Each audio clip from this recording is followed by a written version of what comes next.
Hello Kapampings and hello world. I am Erwin. I'm Kathy. I'm Bella. I am Erwin. I'm Kathy. I'm Bella. And I'm George. And come join us as we take our first trip down Rosas The Rosas Blvd. Blvd. 1 hour later. Sige, we can work on that. Sabihin mo yung True. the. Oo sige, nga. sige. The. 2 hours later. I am Erwin. I'm Kathy. I'm Bella. And I'm George. Come join us as we take our first trip down the Rosas Blvd. Boulevard. Okay na yan! This is the first time that we've talked to each other for a very long time. And Yeah. 10 years, no? oo. Oh my God, I feel my age. Let's not talk about that. Charot. Pero first of all, let's introduce what our podcast is about. And as the name suggests, we're all kakampings. And I guess a lot of you will agree with me when I say that the upcoming 2022 national elections is probably one of the most crucial, if not the most crucial, elections of our lives. Personally, this is my first presidential elections that I will be voting in. And for a lot of Gen Z and young millennials as well. So we want to make a little bit of a difference, di ba? Kasi we believe in the power of volunteerism and shaping our country's future. Of course, nothing will beat being on the ground pa rin. We'll do that in the following months. Pero, podcast is a nice way to reach out to a lot more people. For each episode, we will talk with a special guest. That guest can be an expert in a specific field. And we will talk about the hottest and most talked about issues leading up to the May 9, 2022 elections. Ano bang topic natin for the first episode? So, alam naman natin, di ba, for the past few weeks, medyo naging issue yung pagiging unbothered when a certain celebrity was criticized for hosting a specific political party's proclamation rally. Ang episode natin ay Unbothered Yarn. When is it okay? When is it not okay to be unbothered? Tito Boy. We will discuss for today, unang-una, kailan ba tayo nasimulang naging bothered? Kailan ba tayo naging socially aware? Tapos, we will be reacting to some of the most recent trending topics that bothered us. And finally, why do people choose to be unbothered? So, unbothered can mean two things. First, when you remain apolitical. And the second one, also, those who refuse to change their beliefs despite being presented facts and research that prove otherwise. Before tayo mag-start, let's introduce our road rules. So una, all views are our own. Second, we are entitled to our own opinions but not to our own facts. So it's okay to Amen. criticize, but we have to make sure that our opinions are backed by research and data. Correct. Absolutely no ad hominem is allowed. And finally, let's have fun. I guess to introduce ourselves better, sabi nga ni Teddy Salazar sa Four Sisters in a Wedding. Oh my goodness, ungkatan ng past. Oh my God, am I prepared for this? Kinabahan siya. Kinakabahan ako. Oh my Oh my God. God, yung mukha ko. Pakitago yung picture, Diyos ko. Anyone remember when was this photo taken? Yeah, grade 6, March, graduation day. Yeah, graduation day. 2010. Tama pa yung pag 2010 ganun ba? tayo. Tama ba? We've known each other since we were 6 or 7 years old. Yes. Oo, kami Grade Ilan 1, taon grade tayo 2. ngayon? Oo, Bella and George, we've known each other since grade 1. Kasi classmates Yeah. kami ni George nung grade 1. Tapos si Bella. Hanggang anong year tayo, Erwin? Anong year tayo kaklase? Tapos naging classmates pa kami ni George until 3rd year high school.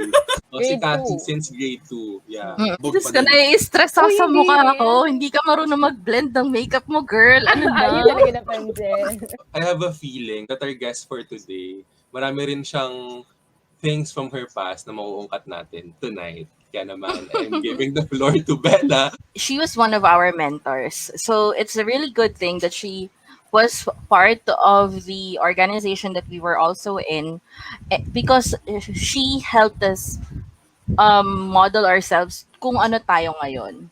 Our first ever guest is a public relations professional with over a decade's worth of experience in public relations and communications, helping local and multinational firms achieve their business objectives. She's also a graduate of University of the Philippines College of Mass Communications, and she is also a certified kakampink. So, ladies and gentlemen, let's all welcome Miss Therese Panganiban.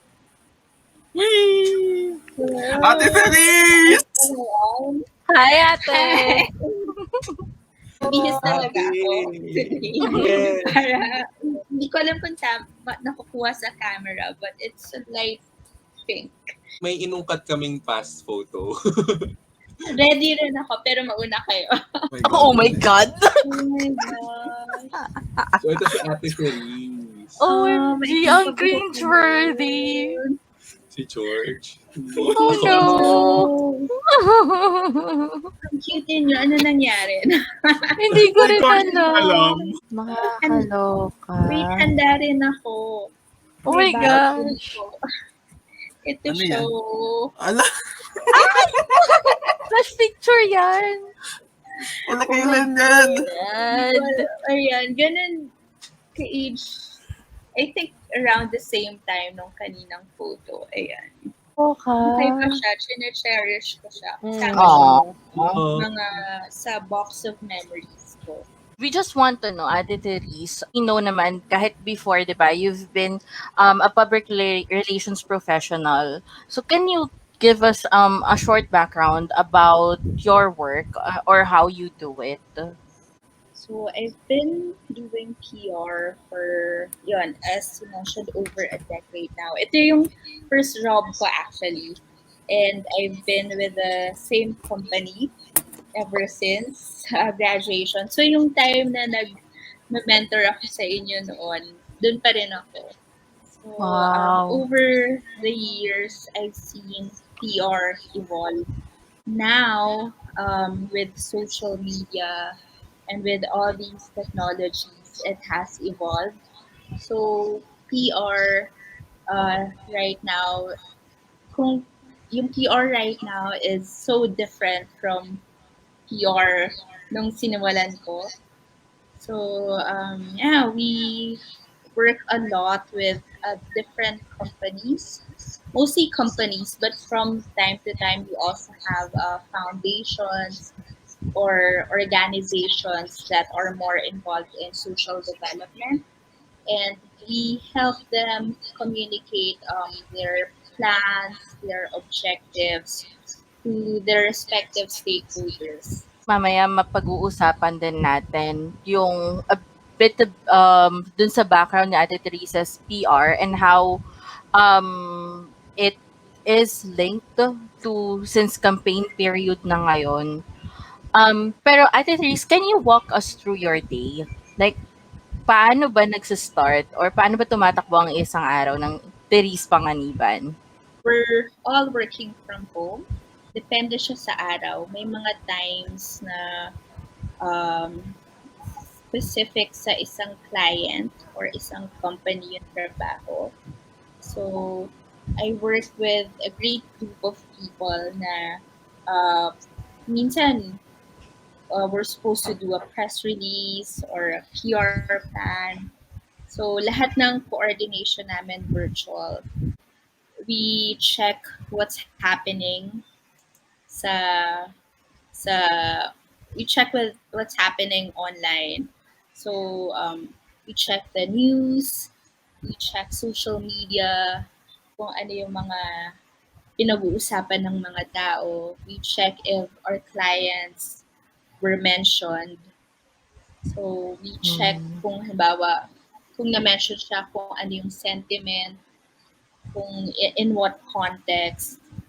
And then we incorporate into our activities and plans. So depende sa so at any given time we're handling different clients. So for example, right now marami kaming clients in technology. So yung mga topics na pinag-uusapan namin minsan, cybersecurity or yon what's happening on social media. We also have clients na medyo mas consumer.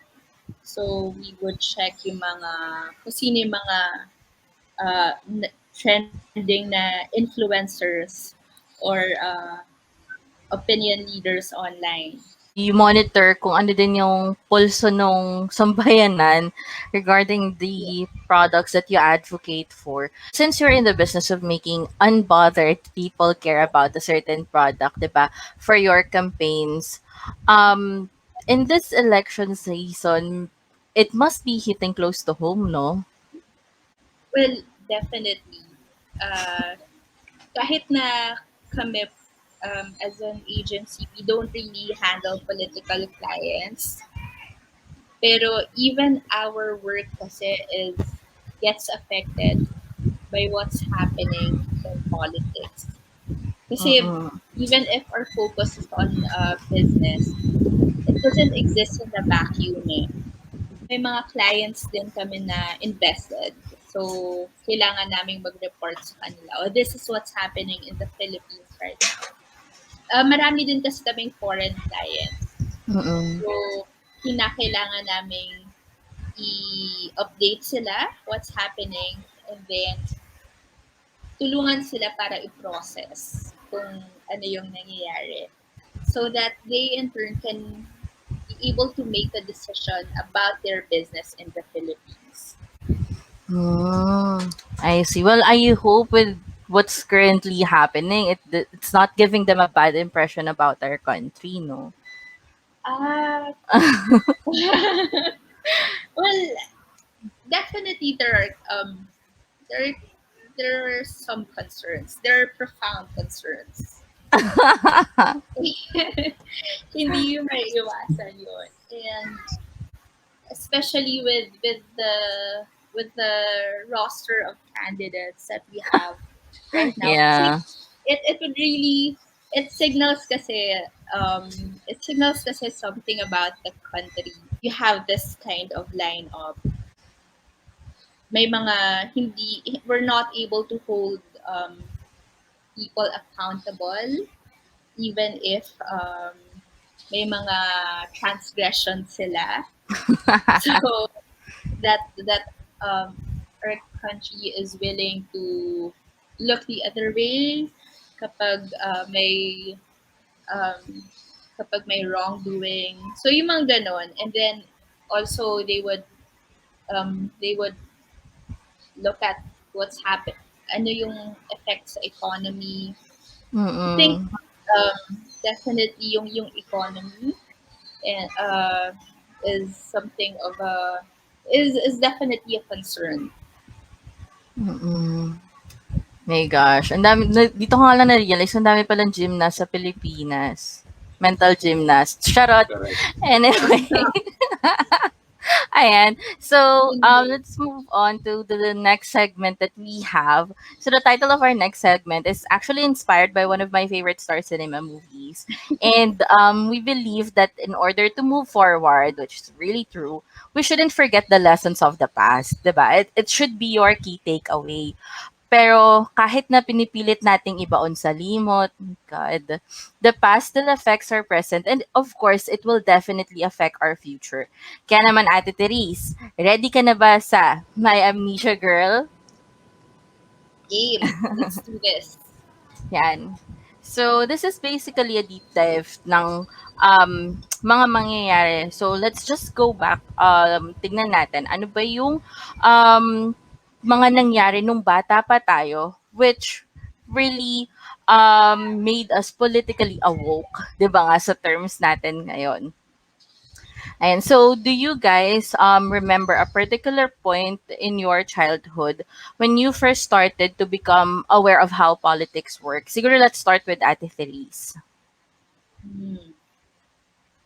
There's not one moment, but looking back kasi, na-realize ko kasi it's yung yung political awareness ko is a function of my background kasi nakikita ko yung mga magulang ko nagbabasa ng dyaryo.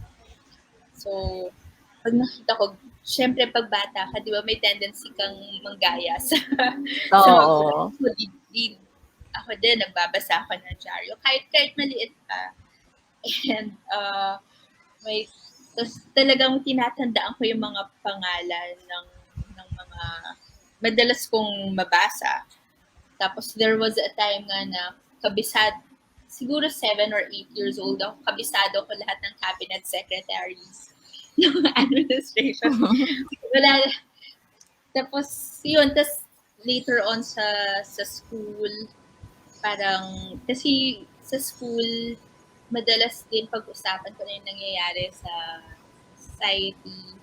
Tapos, matindi rin yung emphasis sa history. So, yun. Tapos, later on, yun nga, I went to UP. Tapos, pagdating sa UP, talagang, what they say is na mas ma-heighten yung political awareness mo. Na hindi ko ma-imagine na pumunta ka sa UP at hindi mo alam kung ano nangyayari sa True. Parang hindi pwedeng lalabas ka doon nang wala kang alam sa mga nangyayari sa paligid mo eh. Kasi Ayan. yung mga kaklase mo, marirealize mo na hindi siya conceptual lang eh. May mga totoong taong involved, may mga totoong taong affected, may mga totoong taong nahihirapan. True. Okay. What about you, Erwin? Okay, yan. Ako, the very first, siguro political awareness, siguro nung grade 1, summer vacation before grade 1. Alala ko, ito sa 2004 presidential elections. I remember asking my mom, sino yung boboto niya? Kasi at that time, very popular si FPJ. And of course, the incumbent president at that time, which was GMA. And I remember my mom saying na she would vote for GMA kasi she's smart, she's a college graduate, yun, ganyan.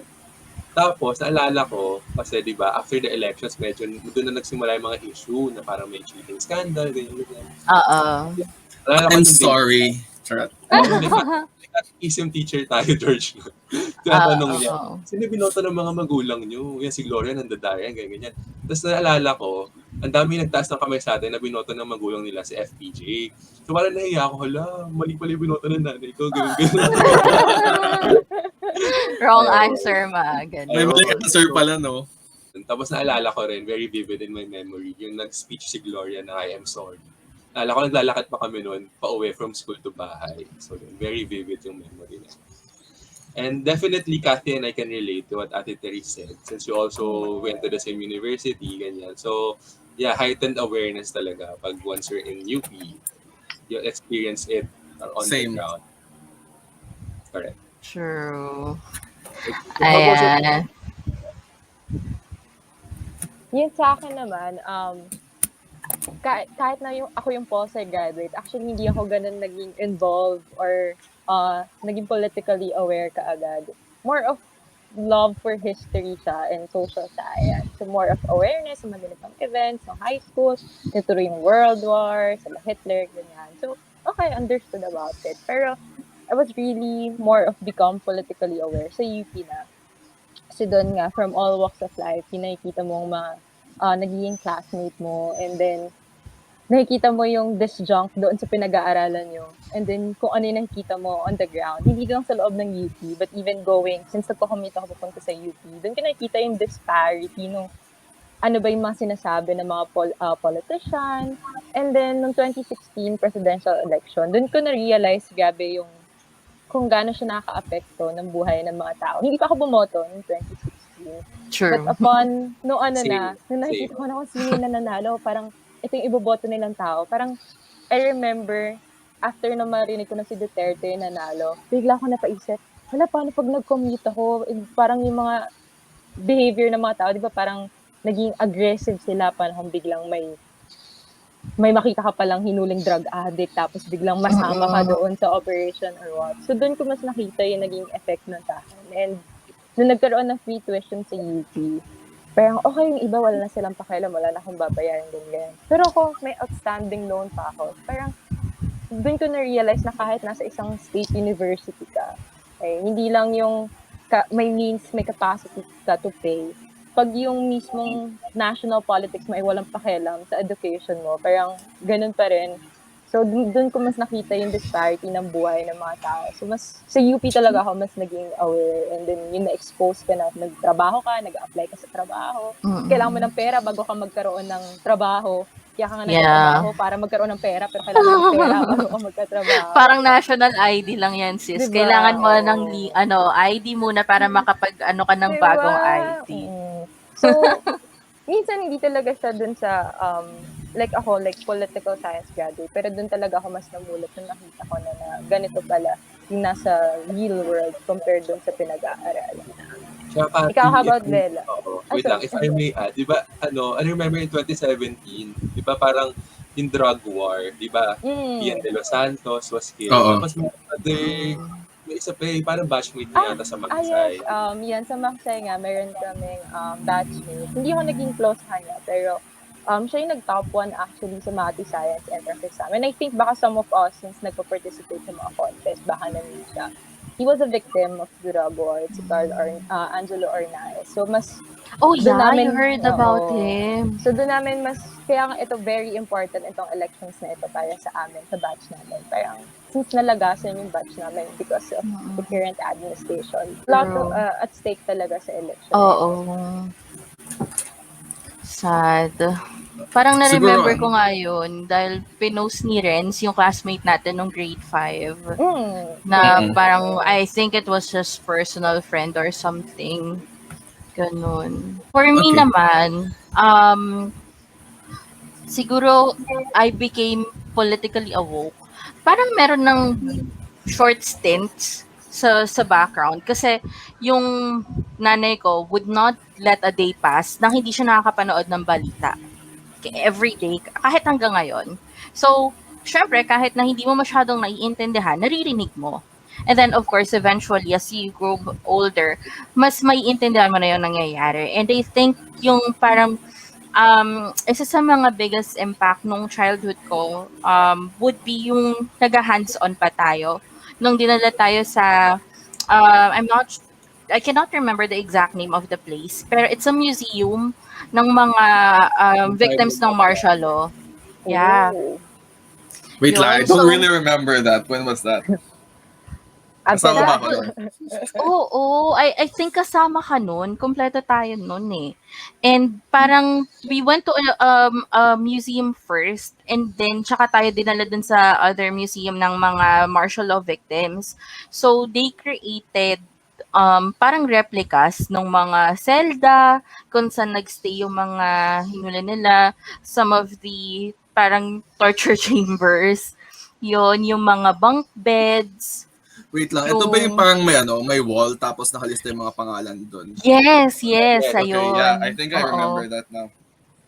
Yeah, so parang sa akin, nung nakita ko yun, although siguro some would say na it's gruesome or hindi magandang ipakita mo yun to 10-year-olds, it awoke something in me eh. Parang, oh my God, if this happened before, it can happen again. What about you, George? Well, for me, I don't really have any specific memory in terms of like remembering kung ano man yung panahon or kung kailan man yung panahon na naging politically aware ako. But siguro it came about nung college na din eh. Especially being in PUP. It Diba? was Diyan yung hotbed ng rally, no? Oo. yes. Yung kasagsagan din ng drug war tapos pinasok yung campus namin ng mga police wherein they were talking about doing random testing with students.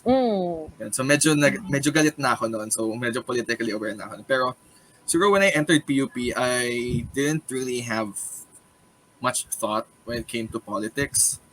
For me, it didn't really didn't really bother me. So I was unbothered back then. Ayun, naging botante ako. I was able to participate in the 2016 presidential and senatorial elections. I voted for Miriam and Lenny. Um, Mm. and I don't really remember why, but I know Miriam I voted for because she's a Yeah. strong character and Yeah. she's someone Mm-mm. that you can see can bring the country back from the depths that we are in. Pero going deeper into me being politically aware, I guess would fall really under during the drug war. Because it doesn't take much for you to be, not bothered by what's happening. It only True. takes a certain sense of empathy for you Yeah. to Mm. feel something towards the people that were, sila yung yung mga naging biktima, right? Oo. Kasi we have a system put in place for, those sorts of things. Pero it wasn't put into play. Ang Yeah. laging Mm. excuse is nanlaban. So ano yung lagi na lang nanlaban? And to think True. na like um high school student si Kian no, no? Oo. Diba? Oo. To think that a high school student, okay, who was told by people around him na he was a good student, he was an excellent student, he excelled, right? Nananlaban because of drugs. 'Di It ba doesn't sabi nga really may exam pa on that day. oo nga 'di ba, may True. Nagduha. exam pa, Mm. Yeah. tinatakbo pa, 'di ba? So Mm. ayun, if you're an empathic person, if you're a person that has, a sense of um sympathy for people, okay, who have been done wrong, then you should be aware, you should be socially and politically aware Mm. about what's happening around you.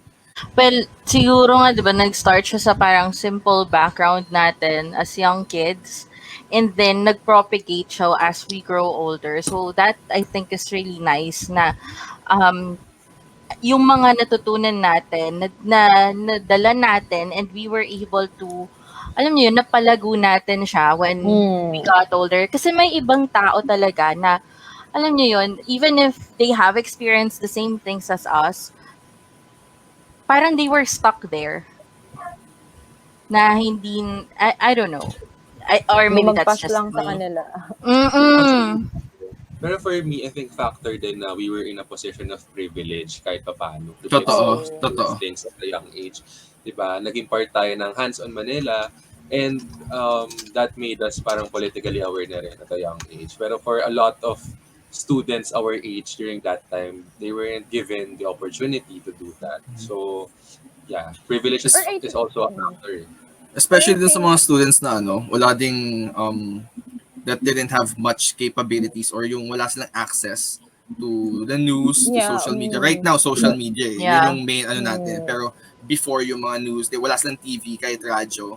And what they Oo. had was, a single light or a single stick of candle to brighten up their night.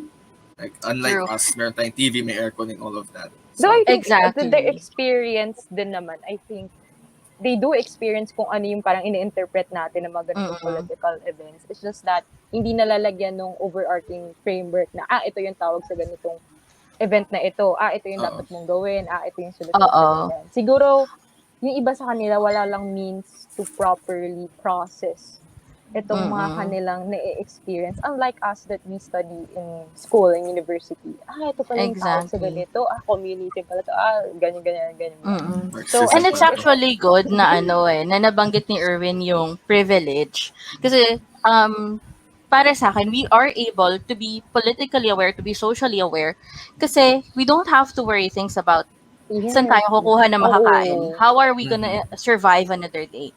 And kagaya ng nasabi ni George kanina, parang we're lucky enough to be in the right place at the right time. But what if we're Oo. not? Pag-usapan nga namin kanina ni Mama na buti na lang walang nabiktima sa amin ng EJK. Siguro kasi Mm. most of the members of our family are women. Pero kasi sabi ko din sa kanya, it's because we look a certain way. True. And True, we true, live in a true. certain place. So parang tayo, we are able to be politically aware, socially aware because we're privileged enough na maging mulat sa ganitong mga bagay. Pero for Mm. someone who needs to think of their day-to-day survival, I don't mahihirapan sila na isipin muna na sinong iboboto ko, how would this affect me? yung mga ganito. 'Di ba? Kasi kailangan nilang isipin muna saan ako kukuha ng makakain. Short How term, am I gonna oo. survive this day? Yeah. And parang kapag pagod ka sa pagod ka lang mabuhay, Oo. wala ka ng Oo. energy mag-engage pa sa mas malalaking issues. And True. kung marirealize talaga na biktima rin sila. Mm. Mm. Nakakalungkot, no, isipin. Parang it's nice na we became politically aware, pero if you're really gonna think about it, it's also sad na Not everyone's given the not same ever opportunity. exactly. Until this election, I mean, with the all past election, 'di ba? Parang hindi na siya Oo. nag-iba na marami pa ring disadvantage na hindi nakakapagpa-register to vote kasi busy magtrabaho, 'di ba? Yung Exactly. yung pa nga lang magpapa-register, 'di ba, it takes a whole Effort. day, 'di ba? Sobra, A Diyos whole True. ko. day.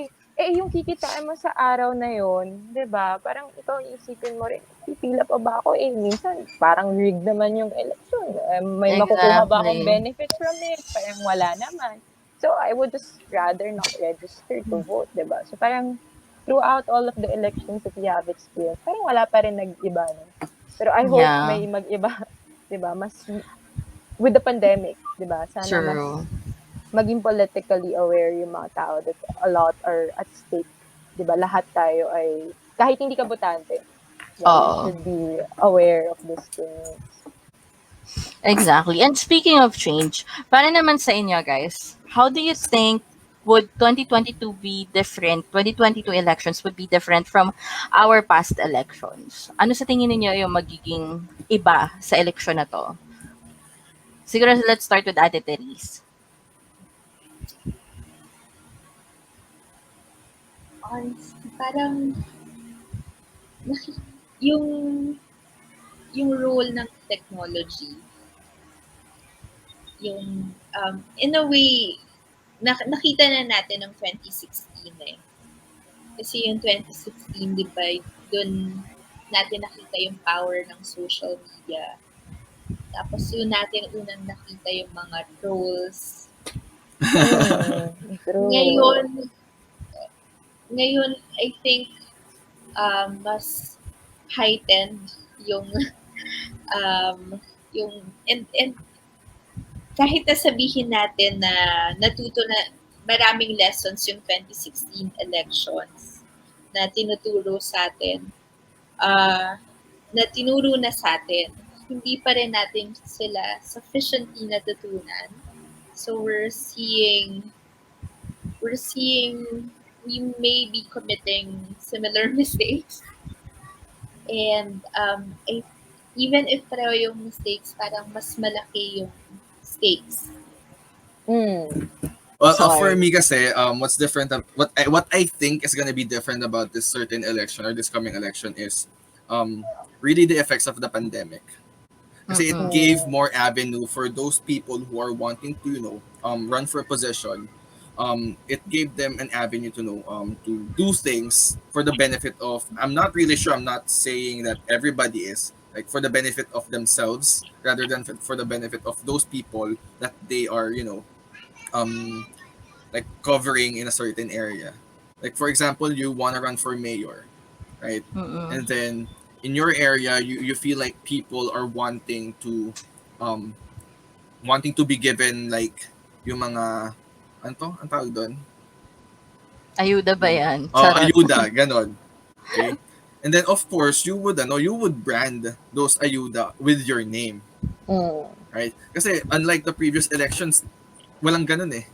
Yeah. And to think na yung mga ayuda na yon, since it's branded with your name, if you're gonna go to the impoverished areas, to the slums, and give that to those people, right? So it's gonna create that sort of like, hello, tinutulungan ko kayo, tandaan Mas nyo, may Mm-mm. justification. Oo. may Exactly. justification. The pandemic really is a wonder for the politicians. Kasi, True. ayun, nagamit nila for for their own gain. Yes.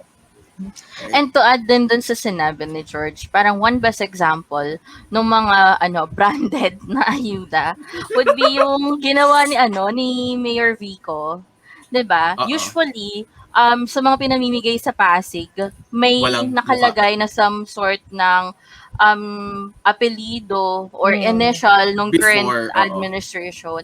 Yeah, and ngayon ang nilagay niya A is letter I. talagang Pasig. Mm. 'Di ba? Kasi ang justification niya do'n, it's from the Came people's from, funds, oh. pera ng Mm. taong bayan. So, parang Tama. anong karapatan niyang ilagay ang mukha at pangalan niya do'n na hindi naman galing Oh. sa sarili niyang bulsa. There is some level of parang suka na ang mga tao, sawa na ang mga tao sa paulit-ulit na nangyayari. Pero what I don't actually understand is bakit nangyayari pa rin? Make it or break it itong election nito for all spectrum of yung political spectrum. From Duterte, if manalo man, for example, kung sino man i-endorse niya, or like from the camp of Sara and BBM, if sila yung manalo, it legitimizes not only the present admin, but even the Oo. past admins, not only of Marcos, but even Arroyo and Erap and Estrada. Estrada. And not only for Yeah. national politics, but all throughout branches na. You have that in the Congress, you have it until the local level, barangay level. But if Lenny Oo. wins, It trickles down or, eh. or other opposition wins, malaki din yung epekto nun, not only for BBM, but even yung future mong opposition like Calyodi, for example. Minamalit siya. Exactly. Minamalit yung mga Oo. ganitong klaseng candidate. But if Lenny wins, it opens a lot, or even, let's see, if Calyodi wins, it opens a lot of opportunities for other progressive groups na pumasok not only in national elections, but even in local elections. So, parang sobrang laki ng stake ng elections na to. Not only for our present, not only for the future, pero yung past. Yun yung danger ng election na ito eh. Hindi lang apektado yung future natin, yung present. Na-edit yung past, which is much, much more dangerous Oo, kapag na-edit Diyos mo. ko. Pag in-edit mo kasi yung past, hanggang doon sa future na yun, pwede na yun ma-edit eh. Yun yung mas nakakatakot eh. So, Exactly. I think, oo, yun talaga yung, Ano to man to? yung pinaka, ang laking stake ng election na ito for all of us. Ano yung historical revisionism? Yun ba yun? Yes. I mean, Parang- historical revisionism is really a process in history. You also revise. But the problem is distortion. You edit history with the presentation of new facts. But the problem is dinidistort siya in favor of one group. Yun yung mas problema natin eh. Yung impact ng historical revisionism, it's not just in the facts, it's in the value system of a country. Kasi yun yung inaatake dun. Truth parang is no longer, parang truth doesn't matter. Kasi, parang huwag mo naturuan yung bata mo na huwag ka magsinungaling okay na oo. Basta tatakbo ka eventually in ganitong position. Okay lang.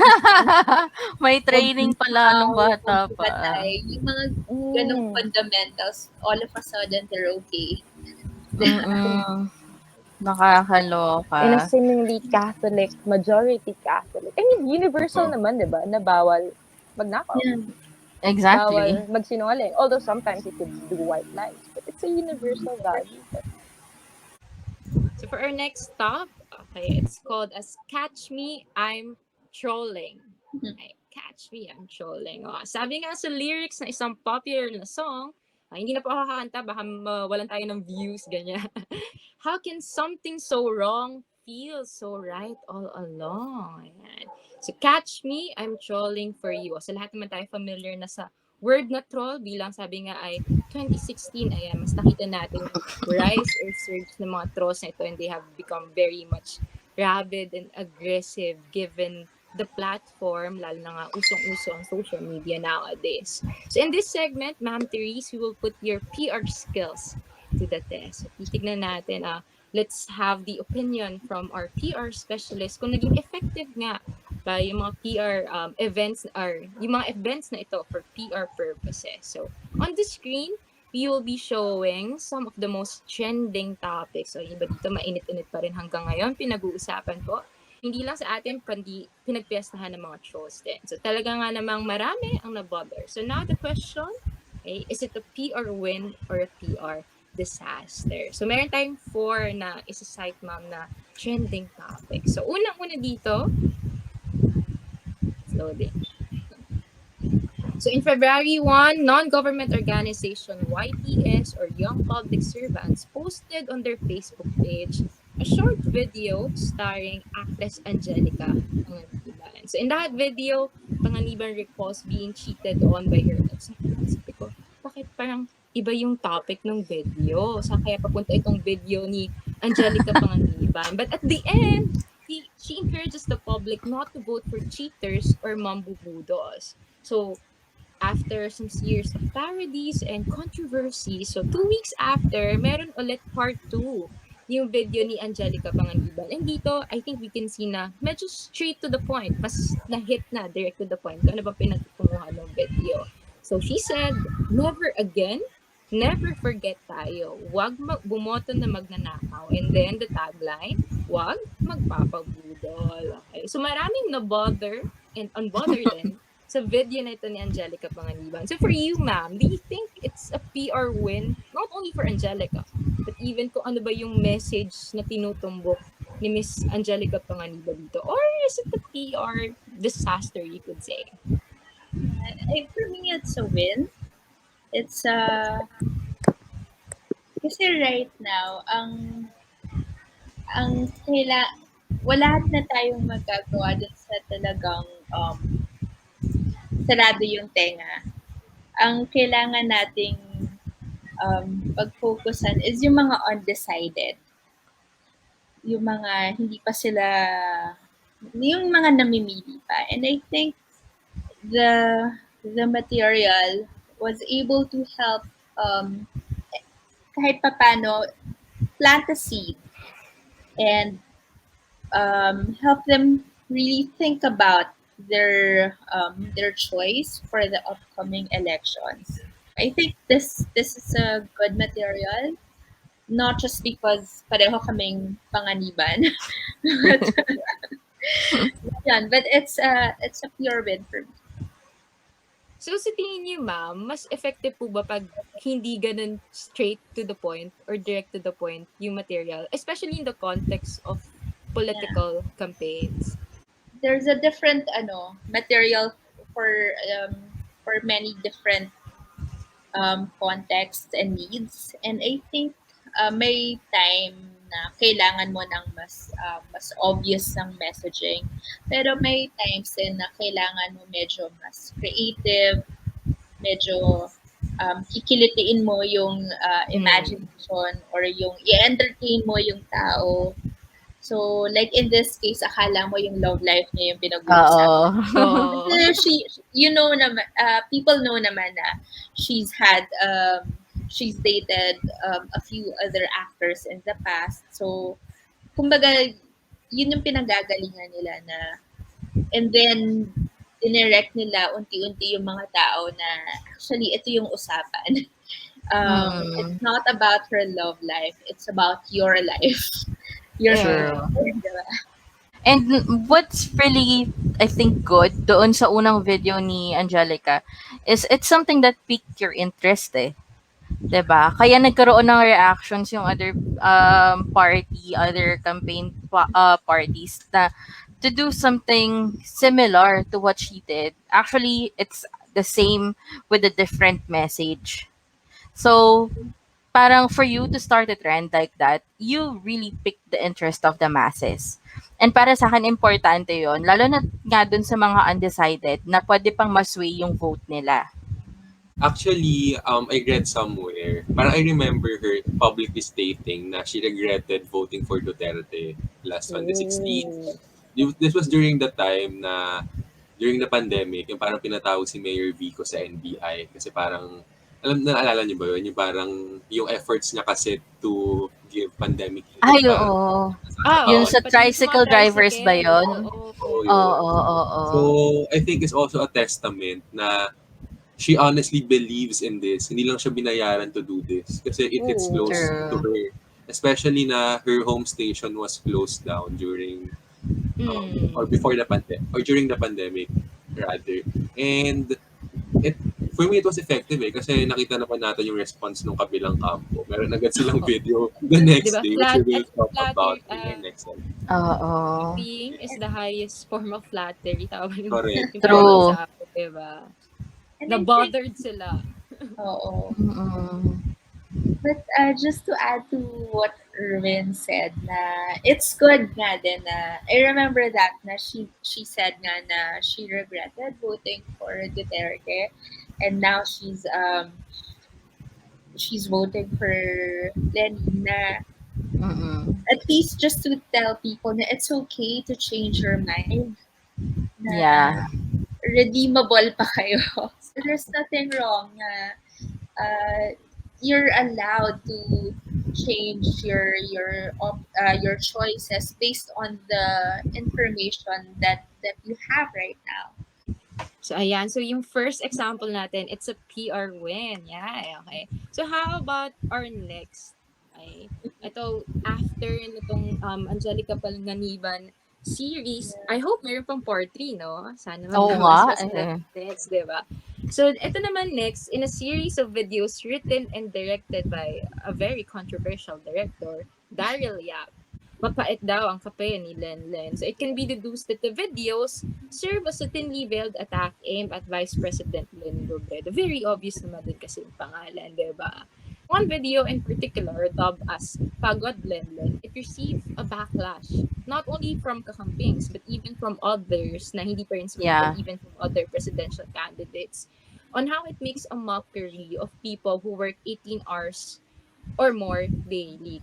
I think this is also after when Lenny said na she's been also working for more than 18 hours. Sabi nila, Mm. 18 hours, 6 hours, tapos matutulog ka, kailan ka kakain, kailan ka liligo, ganyan, ganyan. So this, but, the opposition instigated a new hashtag. So, ni-reclaim nila on what is seemingly, Yeah. They were able to turn it around eh. oo, to ako si Lenlen, with which people share their personal experiences of working under less than ideal conditions na I'm not stupid or I'm not lying just because I'm working more than 18 hours. So particularly those belong in the healthcare sector na very much pronounced because of the pandemic situation. So for you, Ma'am Therese, so do you think it's a PR win for the side of Amy Marcos, for the side of Daryl Yap and who they represent?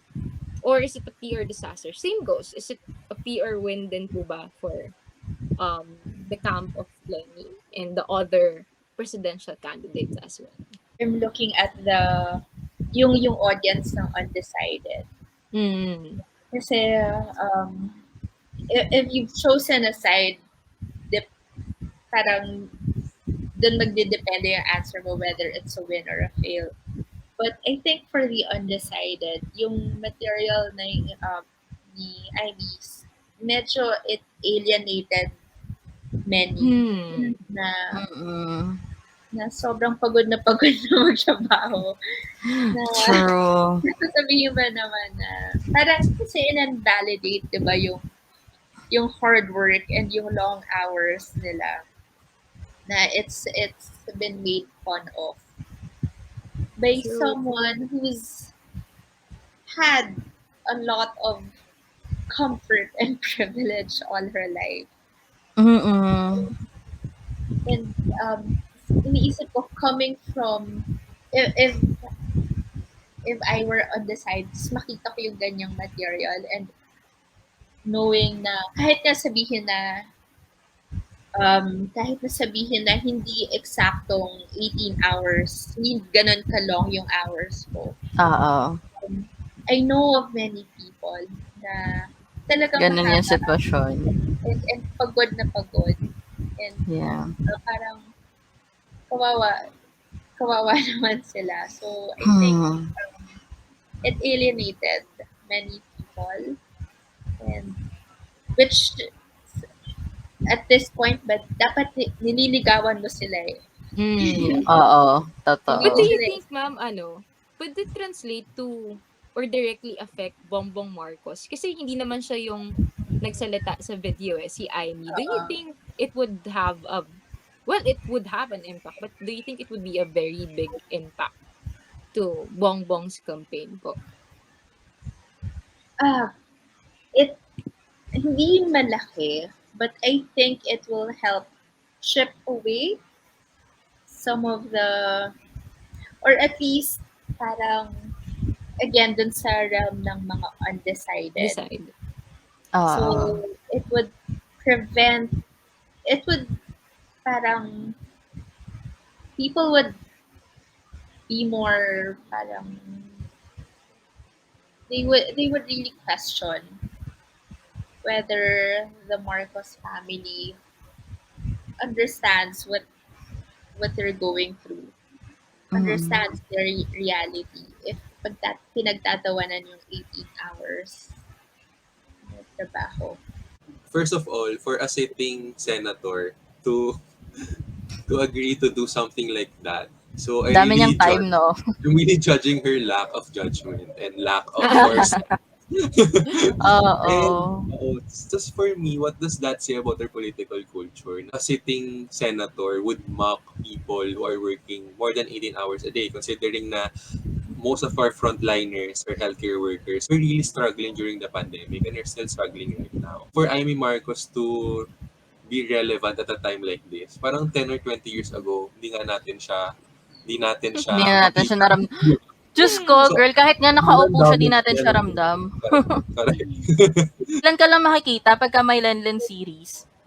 Charot. Diba? At how much, kahit gano kagusto nating hindi siya bigyan ng platform, no? And hindi tayo maging unbothered tayo dun sa content na pinalabas niya. Ano na siya diretso na siya sa mga puso natin lahat na tagos na nagtatrabaho tayo tapos biglang i-invalidate mo yung mga Yeah, ginagawa natin, exactly. diba? Like from call center to even PR, gawa ng advertising. Ako in my previous job as teaching, like ilang oras ginugugol para lang mag-check ng papers because sabihin mo I'm stupid or lying just because I'm working more Exactly. than 18 hours a And day. parang if she's not working 15, 18 hours a day as a senator, girl, what are you doing? I mean, Diba? good for her kung kung kaya niya Konti ng mag-manage ng, trabaho mo, ah. I mean, Dami good for nating her kung kaya problema niyang dito. mag-manage ng time niya. I mean, yun naman yung goal natin, di ba? To work less but still earn more. Di ba? Yung hindi tayo Yeah. mapapagod din sa 8 hours. But to really attach that lying and stupid as, Oo. yeah, it's very much really a disaster. What they're saying, diba? Even the trolls, the trolls work 24/7. Yes, diba? If only for your trolls, you should. Diba? So next naman, move on naman tayo dun sa kay VP Lenny naman, yung TikTok video niya where she does the Hadouken pose. And her photo wearing a pink happy costume. So tayong kakampiks, of course, okay, it's Lenny, so we should support it. But even within the kakamping community, it received a mixed reviews. Of course, from the other side, they would use it as to attack VP Lenny. No? But even for us, it garnered a mixed reaction. Some were okay with it. It's part of engaging in traditional campaigning to reach every kind of sector. But for some, di ba, ini-establish natin si Lenny as professional, as very much unlike kaiba doon sa ating mga traditional candidates yung tatawag natin tapo. But during her live interview at the DZRH Bakit Ikaw, sabi ni VP Lenny, as much as possible, she really wants to acknowledge lahat ng contributions or yung mga initiatives ng mga supporters ni VP Lenny and the entire team. So she entertains all of this, even yung wearing ng happy costume, doing the finger hearts, and then nahadoken. It's a simple payback to the community, the volunteer community, who have been very much engaging to promote Lenny. So for you, ma'am, you think it's a PR win? It's also a good publicity material for Lenny, or should we lessen these kinds of publicity materials, deeming as if parang bumababa nga tayo sa level ng mga trapo budot sa level ng Yeah. mga campaign ad? Or should we keep on entertaining or allow ourselves to diversify yung ating mga publicity materials?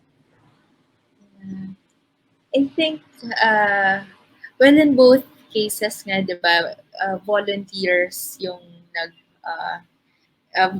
both volunteer initiatives. And personally, nung una ko nakita yung video, yung halikan, parang nag-cringe din ako. Mm. Uh, nung tapos nakita din ako ng mga discussions sa circles ko na parang ano ba na-hit ng campaign team ni Lenny? Bakit nila pinayagan to? But then, nung nakita ko yung later on, mas na-discuss pa na maybe it wasn't for us, but yung material na yun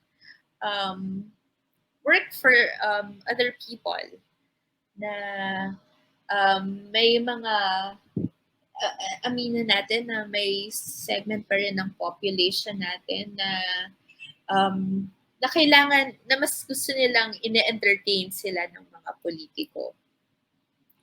So, I think looking at it from that perspective, I think it's not a win, but it's okay. And to your point earlier, na I think yes, we should definitely diversify.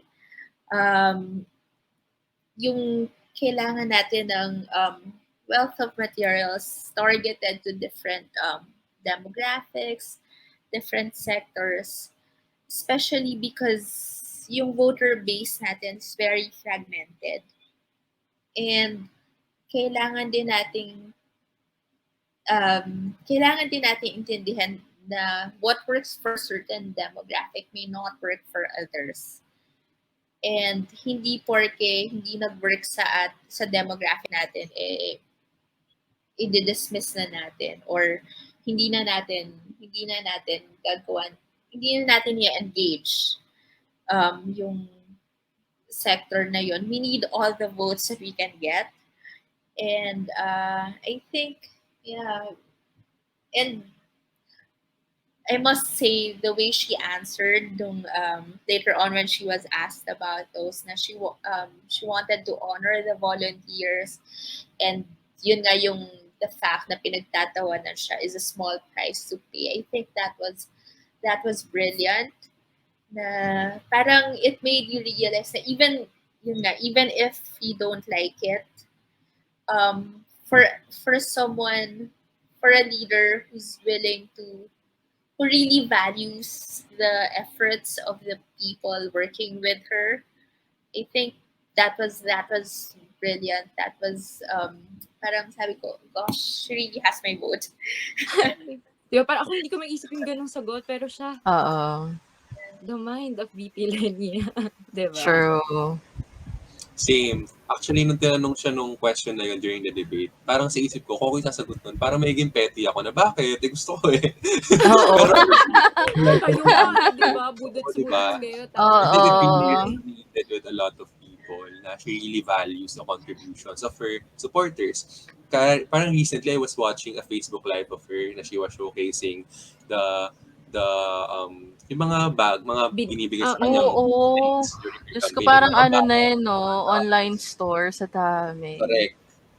And for me, I agree with Ate Therese na siguro hindi tayo yung segment Target na audience. specific video ng Haduken. Kasi from what I knew, it was intended for TikTok. So, di ba yung TikTok audiences, medyo mahilig sila sa mga slapstick, mga ganun, mga types of comedy.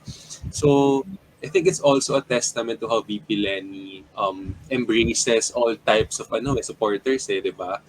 So, para siguro yung marketing team niya or campaign team niya, sinabi na siguro this would appeal to other demographic, and she's very willing to reach to a wider set of audience. So, Ma'am Therese, may question din po pala ako. meron po bang difference on how you approach advertising or PR? If it's like, for example, for TV material, compare, for example, you actually do it in context of political campaigning. You actually do sa mga campaign sortie, campaign rally. May pagkakaiba po ba yung mga materials or paano mo ipepresent yung candidate, for example? For you mean for different platforms? Yes, ma'am. Like, for example, sa mga campaign sortie, okay pa rin ba mag-resort for kamwari yung mga ginagawa ng ibang politicians na may pakanta, may pag ganito, happy-happy, some na mga entertainment shows, ganun po? Well, kailangan kasi authentic. Yung authentic pa rin sa candidate eh. Kung yung kandidato hindi niya carry, yung ganon, wag niya pilitin.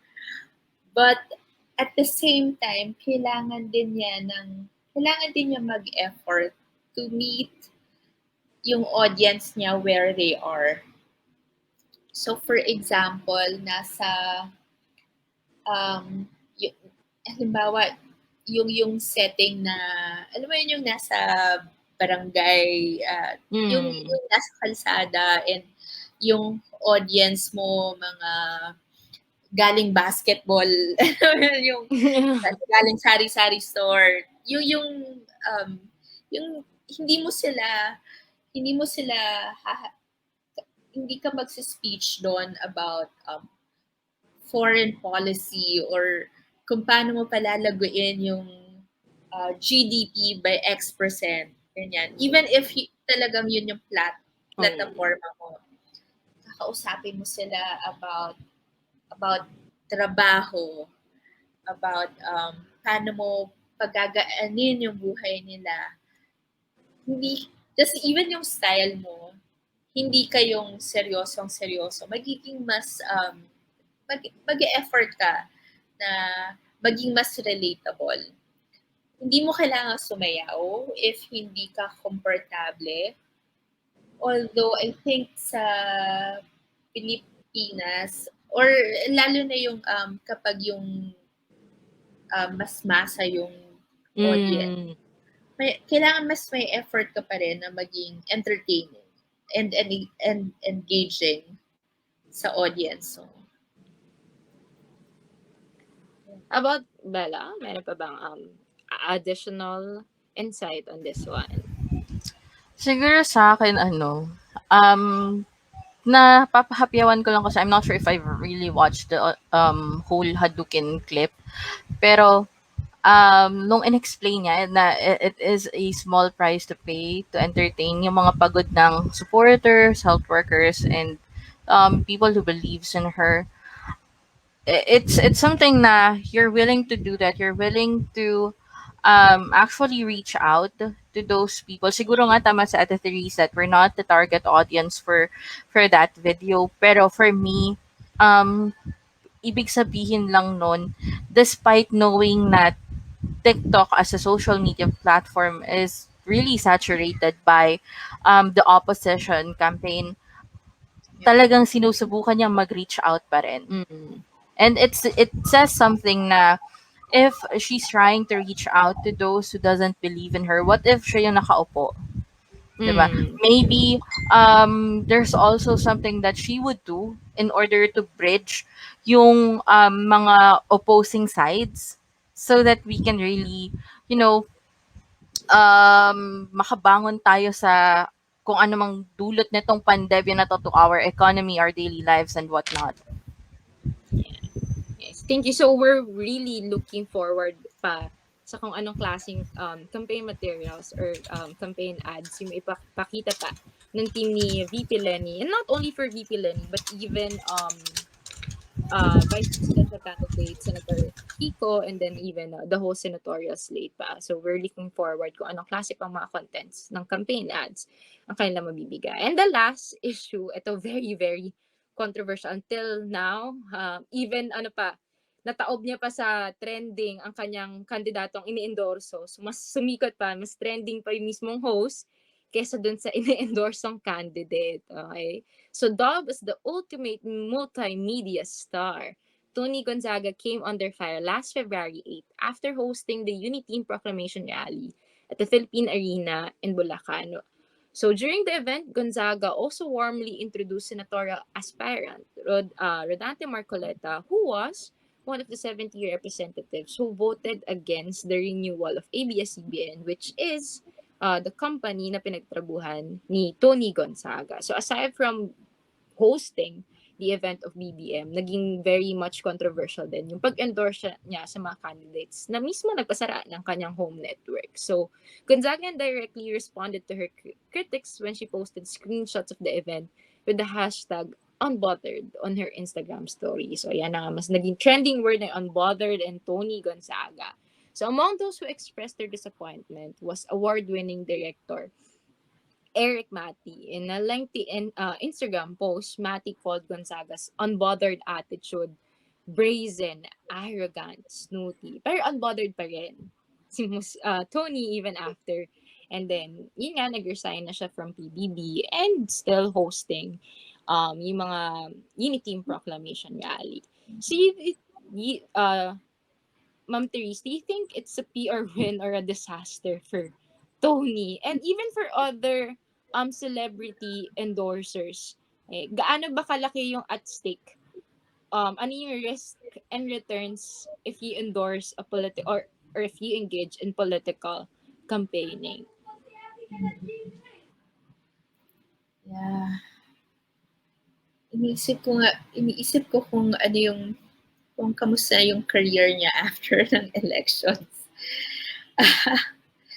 kasi kasi diba her career, it was ABS I think even there was a time she was with the GMA, but yung sumikat siya talaga when she moved to ABS.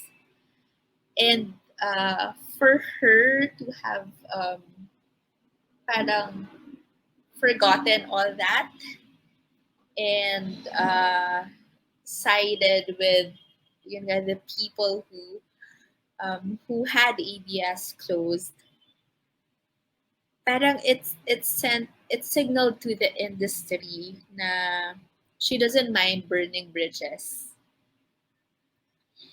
And yun, and parang I don't know if people would be able to forgive her because of that. Having said that, kasi ngayon, di ba, she's dominating on YouTube. Ang lakas ng channel niya eh. And we live in a time na yung old guard, yung media, yung hindi na sila sing powerful ng social media. So, she better really do well on social media. If she wants a long career, kailangan niya talaga masustain yung social media. Kasi sa traditional media, I don't know if she would be able to recover. But I guess then again, short ang memory ng Pilipino. but I think so. I don't know how to answer.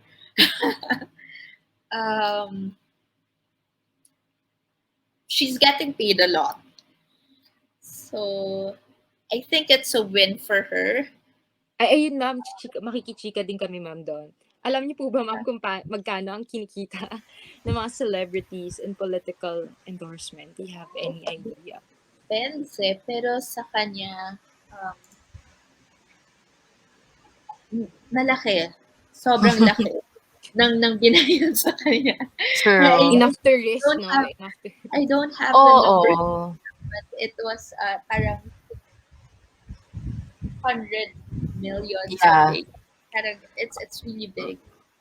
So, Ano nga nabasa ko sa Facebook, sabi ni Christian Gaza, probably around 200 to 250 M. So, girl, kahit di ka na magtrabaho for your lifetime, buhay ka na. Yeah. Kaya Kaya siguro, ano, siguro worth hindi it siya para sa takot. kanya. Hindi siya Oo. takot. And siguro nga na after this, she'll do something else. So, yeah, no, it's, I don't think I think she'll pay a price, but I think she was willing to pay that price kasi malaki nga naman ang nakuha niya.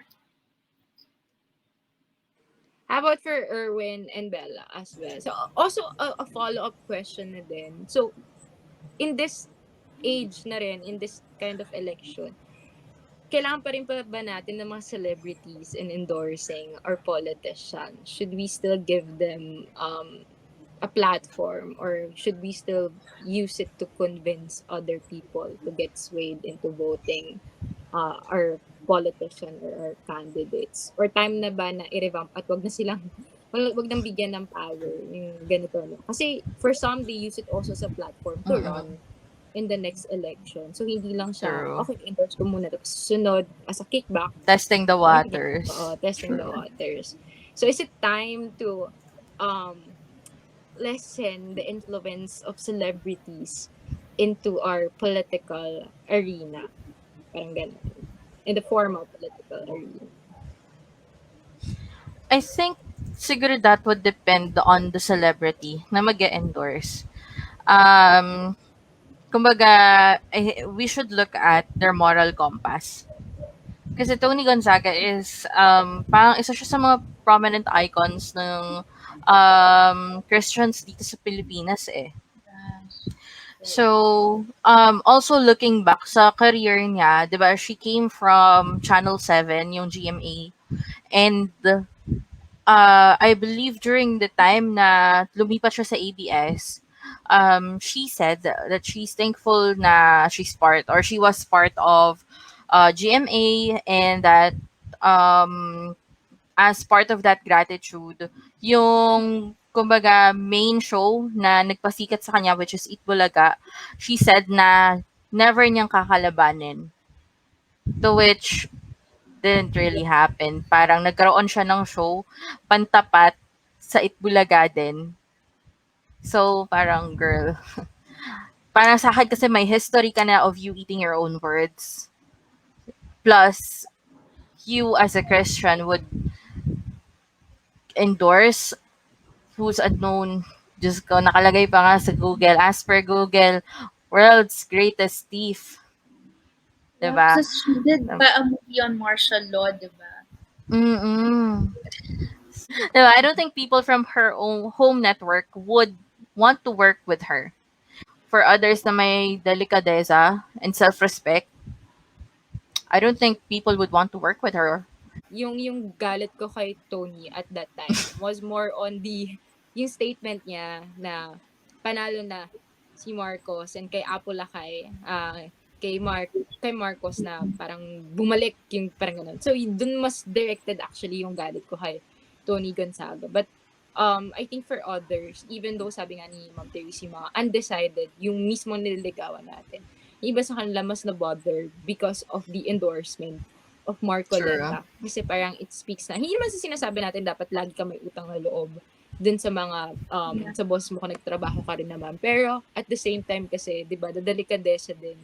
And sinabi niya before, di ba, mananagot yung mga politicians na nagpasara ng ABS. But she backtracked in the time of Exactly. pandemic, di ba? So I think it also, yung sinasabi nga ni Ma'am Therese na parang, ito yung sa atin, for example, for me, ang galit ko kay Tony ay dahil doon kay Marcos. But at the same time, yung sa ibang sector, yung galit nila is because of the ABS-CBN na Yeah. endorse niya ng candidate. So, very somehow a disaster on Tony. And ano eh, what's sad about this is because some people are justifying her actions by saying na she donated, I think, majority of her salary to those who were displaced workers of ABS-CBN. But Short That's term. not enough eh. Yeah, that's short term. 'Di ba? Parang kung magkano man yung dinonate mo or pinamigay mo, can only go so much. Pero long term, girl, wala silang trabaho. Parang they can live for a week, a month, kung siswertehin. After nun, paano na? Ano yung impact ng pagsara ng EBS? Hindi lang hindi lang siya basta nawalan tayo ng isang channel. Kasi ang daming taong nawalan nga ng trabaho. Hindi lang sa Quezon City where it was based. Kasi EBS has a regional presence. Regional. Mm. Yung regional networks niya, ang daming nawalan ng trabaho. And nung time na yung Odette, 'di ba? And yung mga disasters na nangyari sa provinces, dahil wala yung ABS na nagre-report, so hindi sufficiently na spread yung information about about the storm, about the disaster. Kaya maraming hindi naka-evacuate on time. Ano siya, chain True. reaction na Oo. na ang daming na, nahirapan because of EBS closing. And it's not just, it may chilling effect siya sa buong media industry. If you can close down a giant like ABS, diba? Parang ABS is the biggest media Yeah. network that we have. So kung ganun kalaki kaya mo ipasara, how much more all the other media organizations. Exactly. How about you, Erwin? Yeah, I agree with everything that has been said. Pero to go back to your question, if we should lessen the influence of celebrities during elections, I think they still have a right to voice out their opinions, di ba, as citizens of this Citizen. country. And Mm. siguro for me, what I would like to see is for more celebrities to openly support din si Lenny, di ba? Kasi Oh. someone like Toni Gonzaga, someone as famous or parang A-lister like Toni Gonzaga could Oo. throw it, throw her career away. She must have really been paid a lot eh, di ba? Pero I hope Yeah. na other celebrities like Angel Locsin, ganyan, Vice Ganda Pinaka-instant would, niya ata ngayon, Katniel eh. yeah, Sabi right. Mm. nila, like, they got traumatized with the Mm-mm. 2016 eh. But really, I hope, di ba? Yeah, kasi it still plays a huge part eh, di ba, in shaping the Yeah. opinions of people, especially if you trust that person. So, Oo, yung sa mga fan bases, mm, lalo na yung iba na super fanatic talaga nila. Ah, Malaking panghakot pa rin, no? yeah, that's true. Sana mas marami mag-voice out. Although I think merong iba who are trying to voice out their support for VP Lenny, but in a more subtle way, probably because of Testing the fear of waters. being cancelled, or um fear of how rapid the trolls and the supporters of Bongbong Marcos is. Sana tawag nito, ma-influence din yung ibang celebrities. Sana um maahikayat din natin sila, or nung mga small celebrities, na if we can voice out our support, kayo rin. agree. Although napakarabid Especially lang talaga ng mga yeah, supporters ng other party.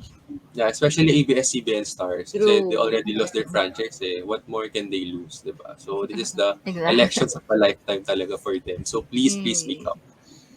True. True. Diba? Mga big stars na, alam naman ni Tito Oo. Subdel, di ba? May mga pinopost na ng mga pink.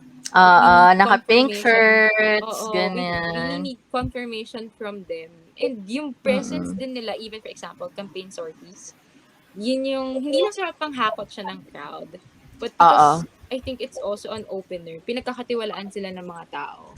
So, maganda na kung i-introduce nila kung yung pinagkakatiwalaan kong tao, ito rin yung pinagkakatiwalaan na kandidato. It Mm. really speaks a lot. So somehow we still need the influence of these celebrities. Yeah.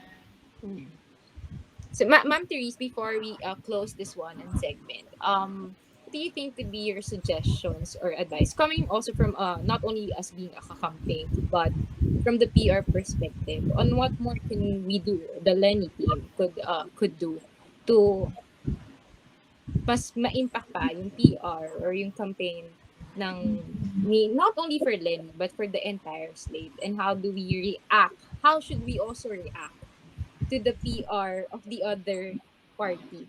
The role of technology in spreading information and shaping opinion. Uh, um, because of technology kasi nagiging mas polarized tayo. It's not just ano yung beliefs natin. It's the way social media is designed na talagang it really incentivizes aggression, polarization, division. So I think we really need to be aware of that and to also be aware of how yung mga algorithms sa social media work na for example, there's a reason they say you should not engage with trolls because the more you engage with trolls, mas nababayaran sila and mas nabibigyan ng airtime kung ano man yung mga pinagsasabi nila.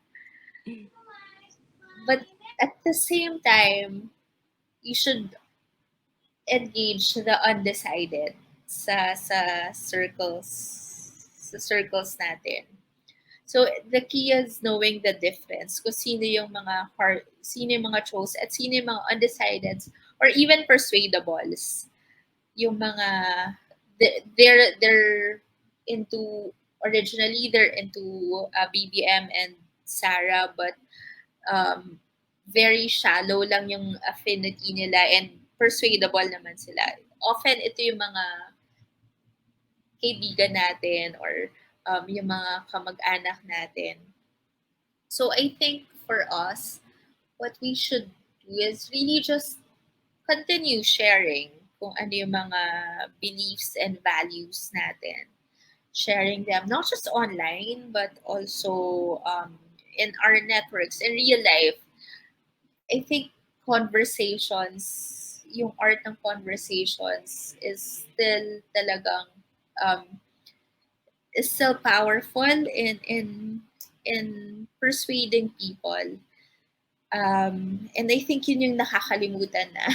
Begin with empathy to try to see things from their perspective and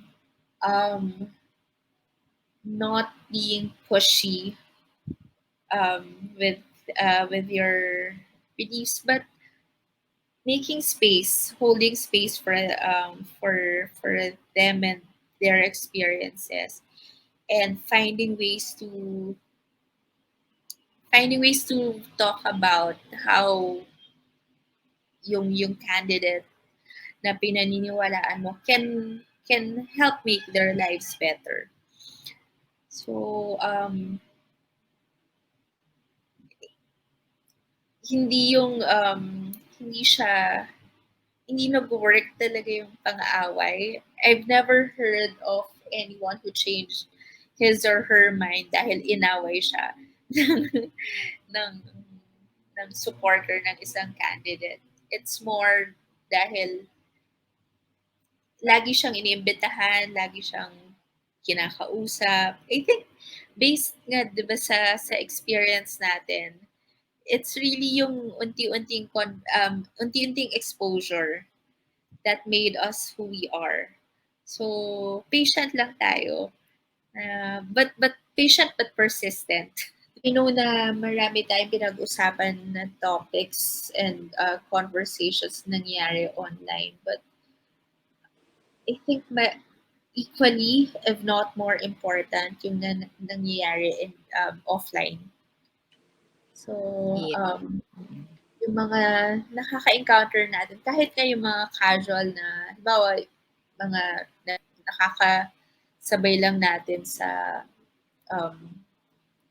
halimbawa, yung kapag bumibili tayo sa sari-sari store, or yung mga, Di kasi delivery, shop yung delivery. mga, yung mga riders what they're saying is yung riders stronghold yan ni BBM because sa groups, sa mga Facebook groups nila talagang solid. Taxi drivers as well. But ano sila eh, it's because yun yung na-feed sa kanila. But if we feed them other information and we really make an effort to connect with them, I think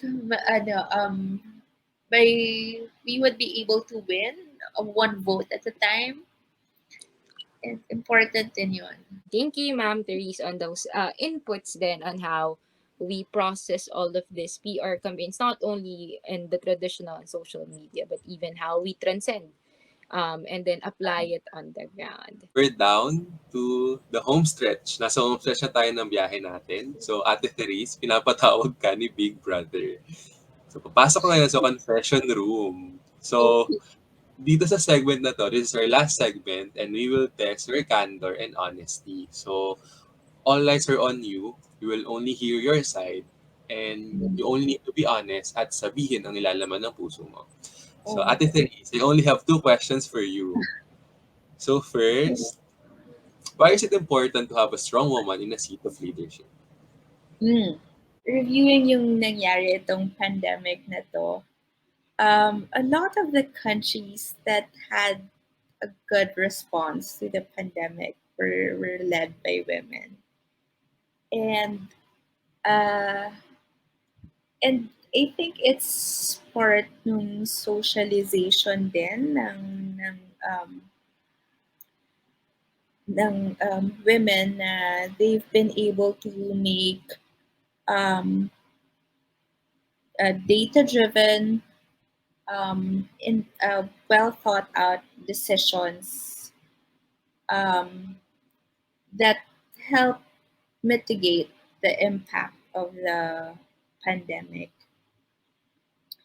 And I think that is something that we really need for the Philippines, especially now. I also think then given kasi yung line-up ng presidentiables natin, she has uh, the best of both worlds for me. Na she has the understanding of the issues, uh, of the complexity of the issues that the country is facing. For example, sa economy, sa social services, even sa foreign policy. But she also has the character na she's been able to prove yung sincerity and yung caliber ng service niya while she was the vice president. When she said nga yung hours niya yung average hours niya of working, parang na-realize ko, buti nakakatulog ka pa kahit pa paano. Kasi I felt like she was carrying the whole government on her back nung pandemic. So, yun, she's been able to prove herself ng pandemic and parang lahat ng mga kilala ko na naka-interact sa office niya, either during the pandemic or even before, they would always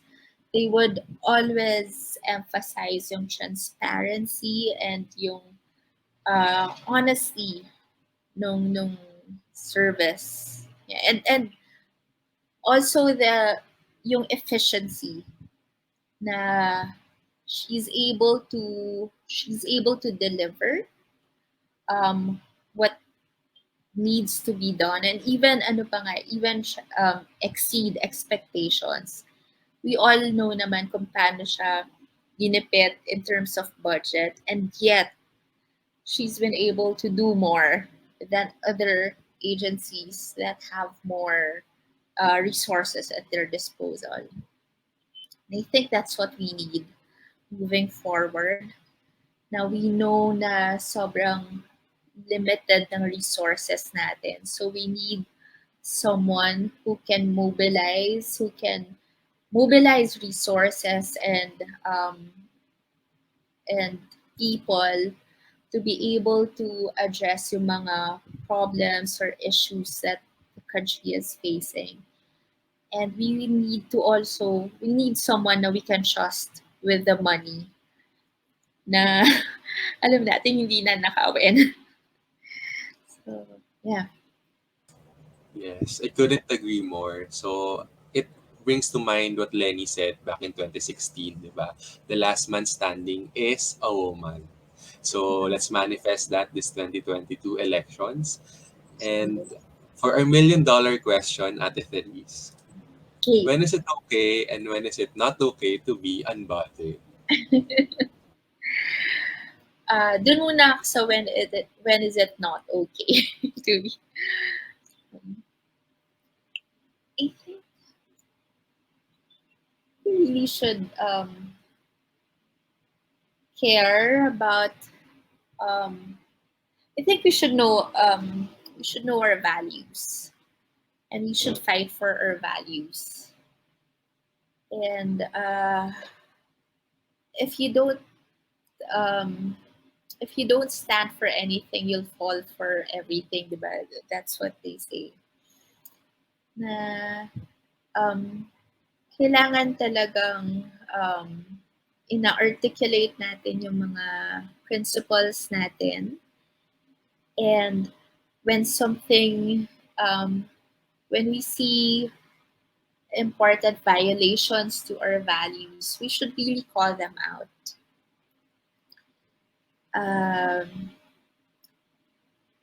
I think, though, na I believe in holding people accountable for for what they say, for what they do.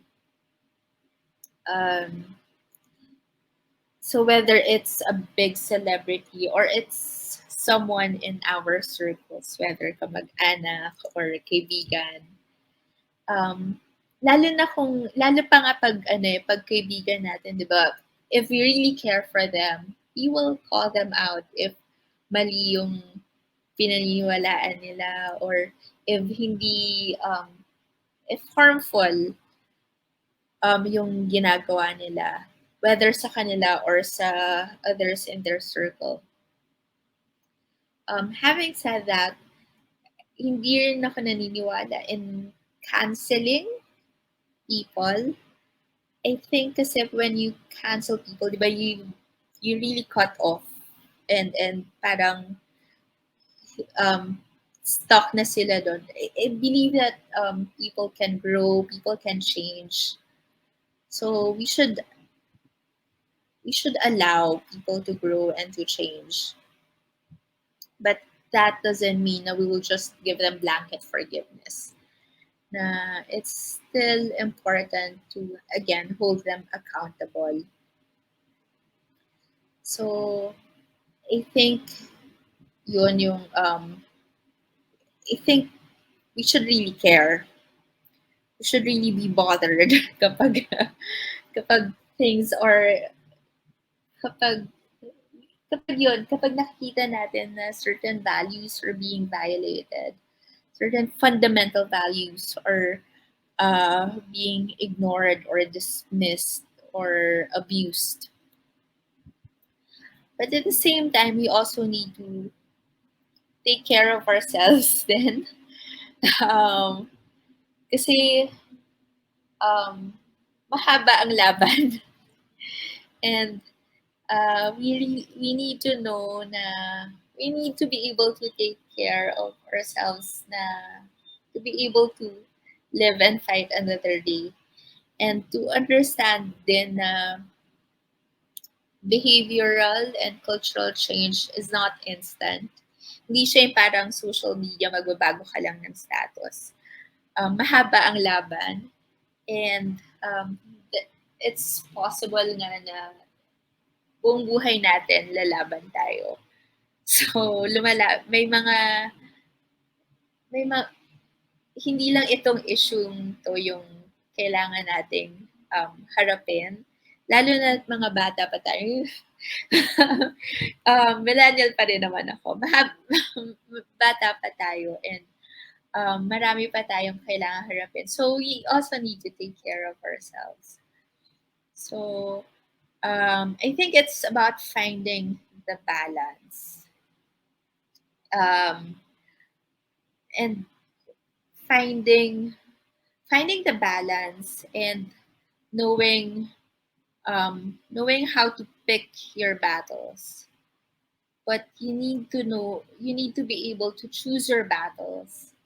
And once you've chosen, you really need to commit and and do your best to fight for the things that you believe in. So Wow. What a closing statement, diba? Choose your battle. Oo. And possible na habang buhay tayong lalaban. Kasi change oh is not instant, I agree. Hindi siya 3 to 6 Exactly. months, diba? yeah. Hindi siya 3 to Meron 6 nga, months. medyo may medyo may bad news nga ako na baka marami sa mga pinaglalaban natin baka yung results may not happen in our lifetime. And yun yung natanggap ko recently na-accept ko recently na baka yung dream ko na para konti na lang babawasan yung mahirap because mas okay na yung buhay. Parang first world na yung Philippines. Baka hindi yun mangyari in my lifetime. But that doesn't stop me from doing what I can. Kasi it's not for me. It's no longer for me. It's for the next generation. If hindi ko siya ma-experience, I want the future generations to be able to experience it. And as a side lang din, kasi di ba ate, we felt like we also grew up with you eh. Kasi you were there in Oo. the formative years, di ba? When you were still starting to gain awareness of the Mm. society around us. Actually, parang looking back, parang when we were grade 4, grade 5, parang hindi namin ganun tinignan na big deal pala yung pag-volunteer mo every weekend, di ba? True. Sa mga day Oo. job eh. So, now that we are at your age back then, parang, mahirap Oo. pala yung ginawa ni ate, commitment pala yun. Oo. And teach us every weekend. Eh kami, nga hirap na hirap na kami sa work namin every weekday, di ba? True. And to think na we were still kids back then, although twins siguro. Pero Diyos ko, ang kukulit pa rin natin nun. Parang I can only imagine yung consumption ni Ate Therese sa atin. Especially Correct. ako sa atin yung may kids. Parang I can't, napapagod na nga ako sa mga sariling anak ko. How much more titingin pa ako sa anak ng iba? No. Parang hindi kaya ng powers. I gained a lot. I think and admittedly yung commute yun yung pinakamahirap for me, but yung mismong classes hindi siya hindi siya, in fact, I was worried nga na baka I'm taking more than I'm giving. But yun. So and ngayon na we're here, we're talking, and I get to meet Kathy. um, Nasabi ko, worth it, everything that we went through, that I experienced. So, it was a gift. It was a gift mentoring you nung years na yon. And I hope you are able to pass it on, pay it forward na lang. Yes, yes. That will be our promise to you, Ate Therese. And having said that, again, thank you so much for being our guest for our very first episode. So we couldn't really have asked for a better guest. Thank you, Ate Therese. See you around. Thank you. Thank you, ate. Ay, thank you, ma'am. Ngayon na wala na si Ate Therese, parang I want to know guys, ano yung parang key takeaway ninyo dito sa first episode natin. Sayang wala na si George. Kaya nga eh. Kanina lang malakas pa siya. Charot! Anyway. Kanina lang malakas pa yung internet niya. Charing. Recharge, Anyway. recharge. Oo. Ano sa tingin niyo yung parang siguro key takeaways niyo nga dito sa first episode natin? Ako, sabihin ko lang kasi baka makalimutan ko. Pero yung pinaka nag-touch dun sa akin sa sagot ni, yung mga sagot ni Ma'am Therese, yung pinaka dulo, yung idea nung to care, bakit hindi tayo dapat maging unbothered? It's because it's inherent in our value system as Filipinos to be caring. And then, kasi yung unang inisip ko, bakit nga ba parang yung iba parang mas gusto nila maging apolitical, yung apathy, diba? Na hindi mag-engage sa mga ganito or unbothered. Inisip ko dahil doon sa culture natin na gusto natin nakikisama, ayaw natin ng to cause and to fight. But at the same time, na-realize ko din, we could also use it na, sabi nga ni Ma'am Therese, yung to care, we could use it as a starting point kung bakit, paano natin ma-convince ng iba to become bothered, as they say, to become aware of these political issues. Because you should care for, not only for yourself, but to your fellow Filipino, di ba? Mahilig tayo very sociable tayong mga Pilipino, di ba?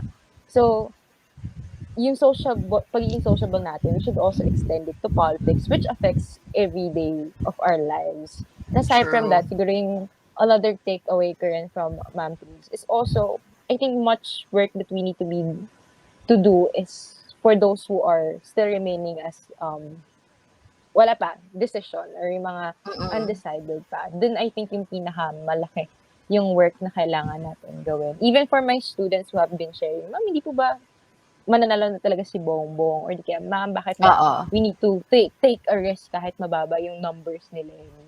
So at the same time, yun yung kailangan natin pagtuunan ng pansin to diversify all of this political campaigns that we could, or political ads, even campaign materials, to really tap into the undecided population. Yun yung pinakakailangan natin. Kasi I hope naman solid na talaga tayo until the end. Not only for Lenny, but for the ideas and the values she represents. But much work really needs to be done to convince those on the ground as well. Not only using social media, but really baba sa ating ivory towers.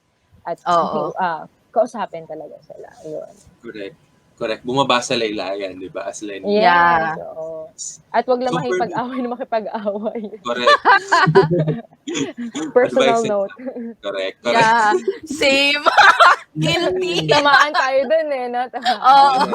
Hindi ako nakaiwas, sis. Parang may mga times kasi na, sige, healthy discourse tayo, ganyan, usap tayo. Ay, pero kung nangwa-warshock yung kausap ko, babardagulin din kita dyan.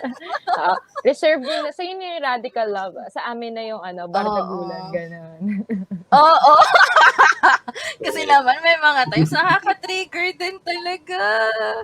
Pero believe ako dun sa believe ako dun sa yun nga, sa sinabi ni Ate Therese na parang wala namang nakukumbinse kapag inaaway. And that's true. Yung kasi talaga, Sisi, yung patience mo talaga ang susubukin, ang hirap. Pero, it's part of the fight, it's part of the battle eh. Diba? If you extending your patience to educate someone is what it takes to convince them, siguro, yun yung personal takeaway ko na, I guess I would have to learn to communicate better, articulate better. Hindi naman ako nang ad hominem attacks, pero girl. Ang hirap pa din yan. Kailangan ko ng training na yan. Ang hirap maging kalmado lang and be serene and be educative and all that. But valid naman. Kasi life is, buhay natin yung at stake. So, exactly. It's really hard to control din yung mga emotions. What about you, Win? Yes. Ako super nag-stick sa akin yung last part ng sinabi ni Ate Therese na probably the things we're fighting for, we won't enjoy the fruits of it in our lifetime. probably in the next lifetime for the next generations na, di ba? It's easy to lose True. hope in times like this, di ba? Especially the survey numbers aren't very promising, and Mm-mm. Mm. I mean the values that we grew up as children, you will see in our society medyo slowly nag-erode na eh, di ba? Parang Yeah. may times na parang nasa Black Mirror episode ba tayo, di ba? Oo. Hindi mo Horror na alam, din. di ba? Ayun, so I think to never lose hope. Kasi once Yes. you lose hope, doon na tayo Mm-mm. magsa-stop maglumaban eh, di ba? Yeah, And I agree. di ba? And yun nga, change is not instant. So we have to be Mm-mm. patient in siguro teaching the unbothered, ganyan, or the apolitical, di ba? Kasi, Oo. 'di ba? Oo. Kasi when we cancel other people, we deprive them of the chance to grow and the Yes. chance to Exactly. mature, 'di ba? 'Di ba?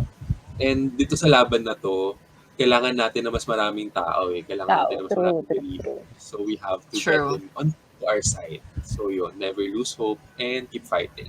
Laban lang na laban. Oo, Exactly. oo. Yeah, at least we know to Oo. ourselves na we took part. Hindi tayong Mm-mm. bystander lang doon Correct. sa nakikita True. nating uh, political upheaval eh. So, time natin to eh. Parang generation na natin to. Even hindi tayo Agree. makakapag-benefit. 'Di ba? We need to take part into it. 'Di ba? Ito Kasi na ang siguro hirap yung naman. EDSA revolution natin. Wow, Oh, na Ah, generation actually natin. iniisip ko actually virtual. iniisip ko din yan before. Actually, aminin ko rin na parang at that time, nung first year ko ng college, iniisip ko, bakit hindi tayo ganun ka-active into politics? Kailangan ko rin ba ma-experience yung martial law? Tapos Mm. ko, Cam Ito na Duterte, nga. sorry, hindi naman yung Minanifest mo hinihingi pala, ko. Kati. Hindi Oo. naman ito yung hinihingi ko. At the same time, parang, this is our time, not only time to shine, but this is also our contribution na rin Mm-mm. to our country, to our generation. No? It's a long fight, sabi nga ni Ma'am Therese. So, we need to also take care of ourselves. Na, Yan. di ba? Kumikita yung trolls, Mm-mm. pero tayo sakit sa ulo lang. O, wag Correct. gano'n. No? Pag Yeah. sa mga trolls, unbothered lang tayo. But of course, we need to seek accountability kasi kumikita sila ng pera. Which is Oo. running from us. So, at the same time. True. But yeah, fighting. Mahaba pa ang laban. Oo. Wag mawalan, lagi ko sinasabi sa mga estudyante ko, wag mawalan ng pag-asa kahit gano'ng katiting yung hope na yun, di ba? Yun yung Exactly. it's unfair for us, for those who have been volunteering and fighting, to cancel everything just because the numbers say so. Hindi naman absolute, yung mga numbers na iyon. Nagbabago naman ang mga numero. So, wag natin patayin yung pag-asa, which has been really keeping running this Oo. campaign season, di ba? Exactly. And siguro sa akin, around 2015, 2016 kasi, I really became apolitical. Parang I have so many things going on in my personal life na I really can't be bothered about what's happening with our Mm. government, with the society and everything. Pero ngayon, na nakikita ko yung effects niya sa mga anak ko, with the education system, lalo't nag-aaral na yung Mm. panganay, parang, oh my God, this is the education system provided by the government. And I pay for them? Parang, no, Mm. no, no, no, no. So, parang, sa akin, okay, yeah, it's time to get back to work. Para sa akin, it's time to go back sa things na, yung mga bagay na vina-value ko noon, especially yung political stance, being vocal about your beliefs and your opinions, especially if they are backed with facts and data, 'di ba? Researching and reading ano na bang nangyayari and what needs to change. 'Di ba? Ano bang mga desisyon ko as an adult na makakaapekto sa magiging buhay ng mga anak ko at ng mga susunod pang Mm. henerasyon ng ano namin, ng bloodline namin. So parang it needs to start from me. Kasi sila, wala naman silang, kumaga, they're just kids, wala pa silang magagawa. And since we are or I am educated enough to know kung ano ba yung mga nangyari before, so that we can avoid it happening again in the future. Why not, 'di ba, join the groundwork? Why not do Mm. something on my end?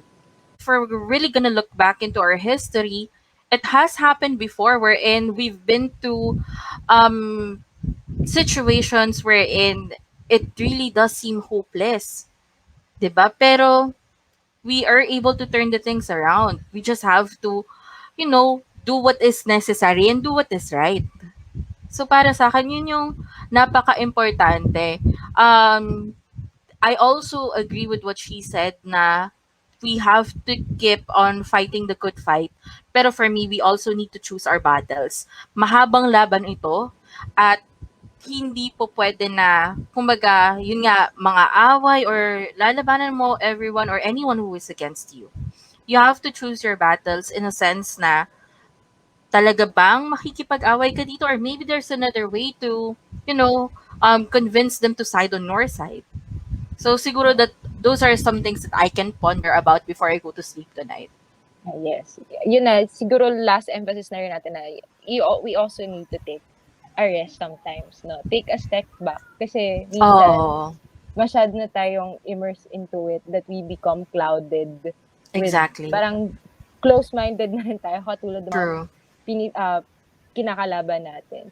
Sometimes it's also Mm-mm. important. Like for me, to share din naman na hindi ako ganun laging ka-active on sharing. At times, minsan, tinatry kong space na, mag-step Oo. back muna. Tama ba yung mga sinishare ko? Like, recently, feeling ko, naging very much aggressive ako. So, really, I try to step back and think, what's our next Oo. approach?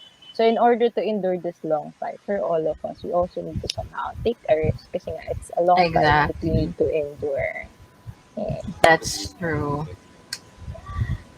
Yeah, so I guess that officially ends our first ever episode. Anything else to add, guys? So, see you again, guys. Thank you for joining us here and see you on our next trip down to Rosas Rosas Boulevard. Blvd. Boulevard.